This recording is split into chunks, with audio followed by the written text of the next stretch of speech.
દેવામાં આવી છે। ભાજપ કાર્યકર જય દલાલની નિમર્મ હત્યા કરવામાં આવી। 4 શખ્સોએ જાહેરમાં હથિયારના ઘા ઝીંક્યા છે। દેશના હથિયારના ઘા ઝીંકીને હત્યાને અંજામ આપવામાં આવ્યો। અંગત અદાવતમાં 4 શખ્સોએ આ હુમલો કર્યો હોવાનું સામે આવ્યું છે। હત્યારાઓ સામે પોલીસે પાસા હેઠળની કાર્યવાહી કરી છે। ભાજપ કાર્યકર જય દલાલને કારણે પાસા થયાની શંકા હતી। આરોપીએ શંકા રાખીને જય દલાલની હત્યાનો પ્લાન ઘડ્યો હતો। આરોપી મિલિંદ ચકલી અને પંકજ પાટીલ સામે ગુનો દાખલ કરવામાં આવ્યો છે।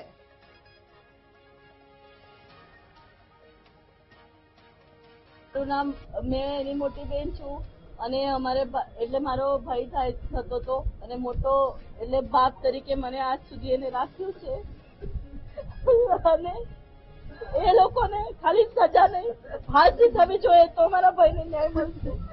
નહીં મળે તો આ પોલીસ કર્મચારી કઈ કામનું નહીં।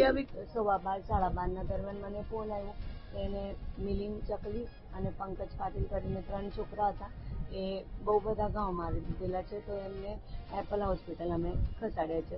એટલે મેં અહીંયા આવી મારા છોકરાએ કઈ આંખ ખોલી નહીં। મને ન્યાય છે મારો એકનો એક છોકરો હતો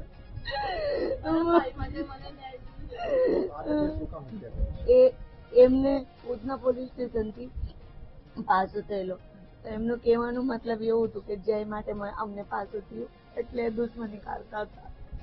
જય પોલીસને કેની પાસો કરાવ્યો છે બસ આ દુશ્મની હતી બીજું કોઈ જ નહીં।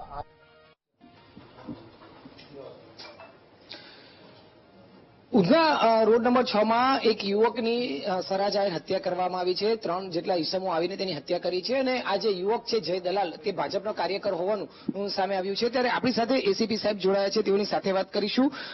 સાહેબ, ભાજપના એક કાર્યકર્તા છે તેની ઉધનામાં હત્યા થઈ છે, કઈ રીતની આખી તપાસ, પોલીસ કઈ દિશામાં આગળ વધી રહી છે? જે જય દલાલ જે છે એ ઉધના રોડ નંબર 6 ઉપર રાત્રિના 12:30 વાગે આજુબાજુ તેમના મિત્રો સાથે હતા અને તે વખતે 3 ઈસમો 2 વ્હીલ ઉપર આવે છે, જેમાં કિશન પરમાર, પંકજ પાટીલ અને મિલિંદ કોળી હોય છે અને તેઓ જય દલાલને ચપ્પુના ઘા મારે છે અને પરિણામે જય દલાલનું એપલ હોસ્પિટલ ખાતે સારવાર દરમિયાન મરણ થાય છે। પોલીસ હવે કઈ દિશામાં આગળ તપાસ શરૂ કરી છે? આરોપીઓને પકડવા માટે કઈ રીતના કાર્યો કર્યા છે, ગતિમાન કરીશું? હ્યુમન ઇન્ટેલિજન્સ અને ટેકનિકલ ઇન્ટેલિજન્સના આધારે આરોપીઓનું પગેરું શોધવા માટે પ્રયત્ન ચાલુ છે। આરોપીઓ જે છે એમાંનું કોઈ ગુનાહિત બેકગ્રાઉન્ડ હોય, કઈ તપાસમાં જાણવા મળ્યું જે નામ ખુલ્યા છે એમાં? કિશન પરમાર જે છે એમની માર્ચમાં પાસા કરવામાં આવેલી હતી અને આ અંગેની વધુ તપાસ ચાલુ છે।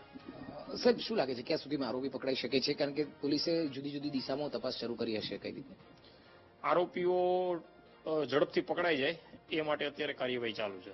સીસીટીવીનો પણ કઈ રીતે મદદ લેવાશે અને એમાં બી કંઈક સામે આવ્યા છે? સીસીટીવી કઈ રીતે? સીસીટીવી જે લેવામાં આવેલ છે તે જોવાની તજવીજ ચાલુ છે અત્યારે।